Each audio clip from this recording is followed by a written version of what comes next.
All right, welcome. I decided I'm going to clean my desk this morning and I'm going to talk about what it's like to be a doula, how to become a doula, because that question has been coming up a lot for me lately, and I wanted to make sure that I am being helpful in that.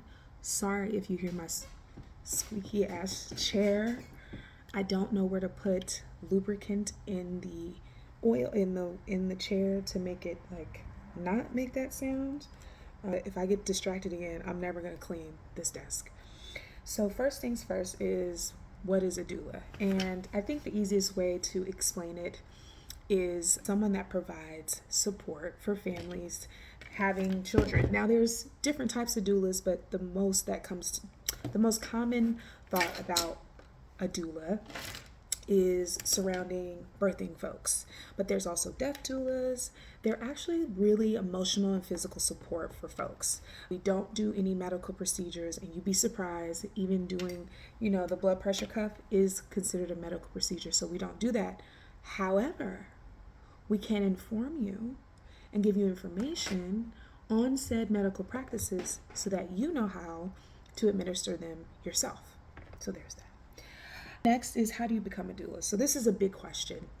And I think who you ask, it's going to vary. I'm going to tell you the ways you can be a doula and or become a birth worker in any sort, right? That could be a lactation consultant or a lactation educator. That could be death doula, whatever, right?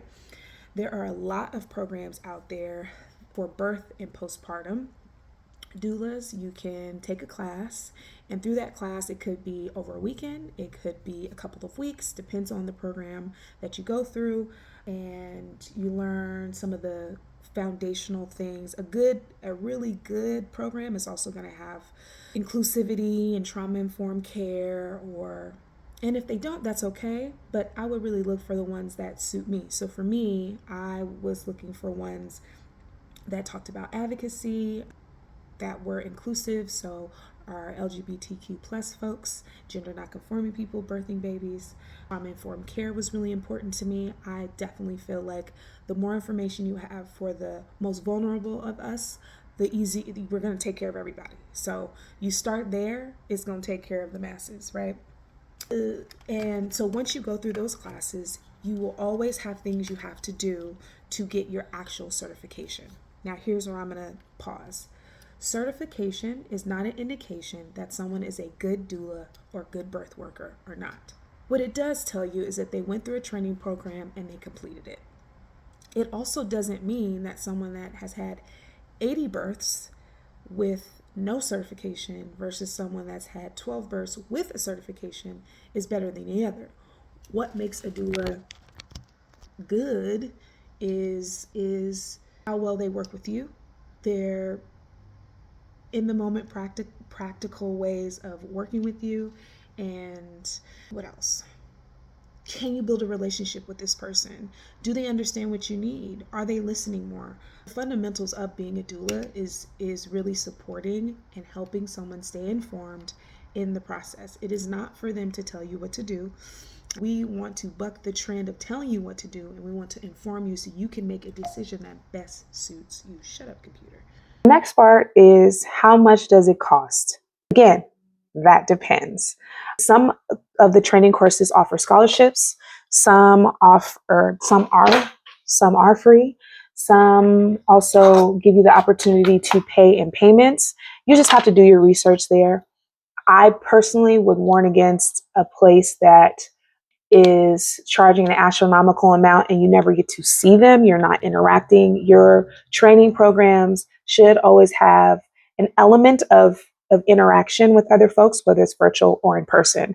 It's just more helpful so that you're able to talk through and figure out some of the things, especially if you aren't familiar with this space. Now, how I became a doula is different than most people. So as a second, third generation birth worker, I was in this space all my life.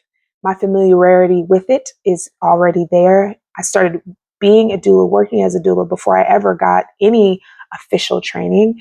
And the first training that I actually took was not for me.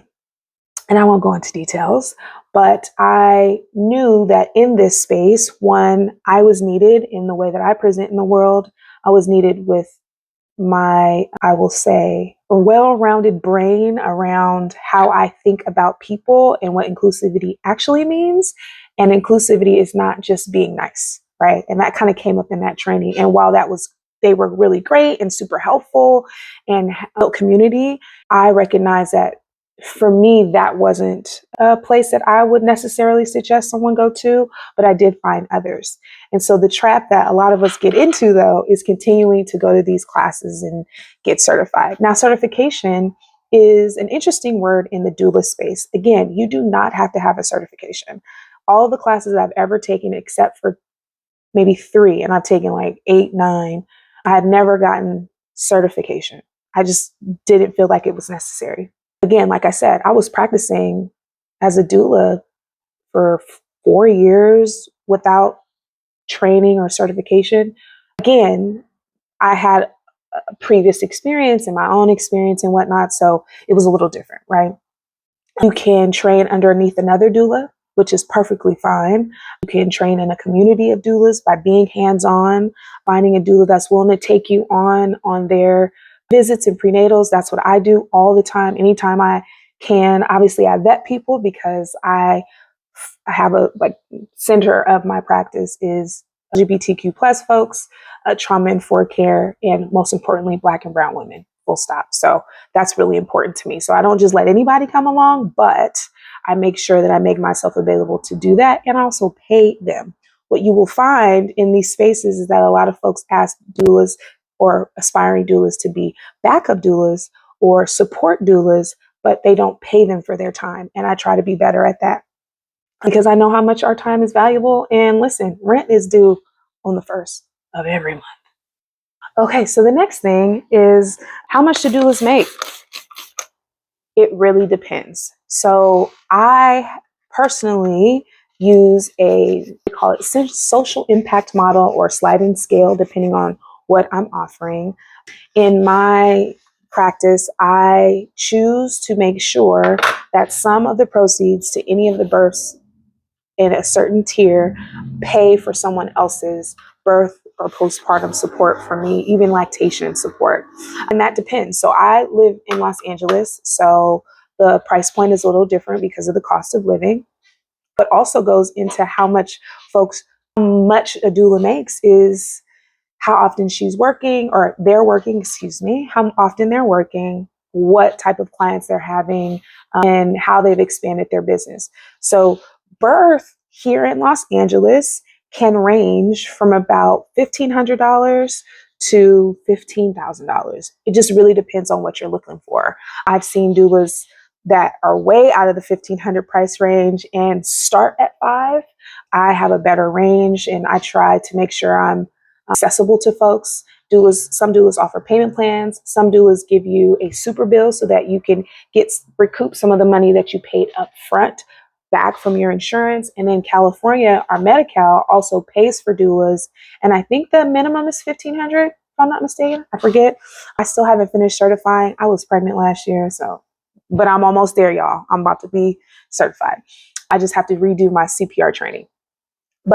And so it really depends. I personally don't take more than 2 or 3 clients, birth people, every month. And I actually have brought it down to 2, just because that just works for me. I've seen other doulas say that they take on 4 birth clients a month. That's great. For me, Andrea, I want to make sure that I'm taking care of myself. I have also a life outside of birth work. So I also mentor. I also put courses together and teach people how to do stuff. And I messed around and ran out of time. Go to the next part. Sorry.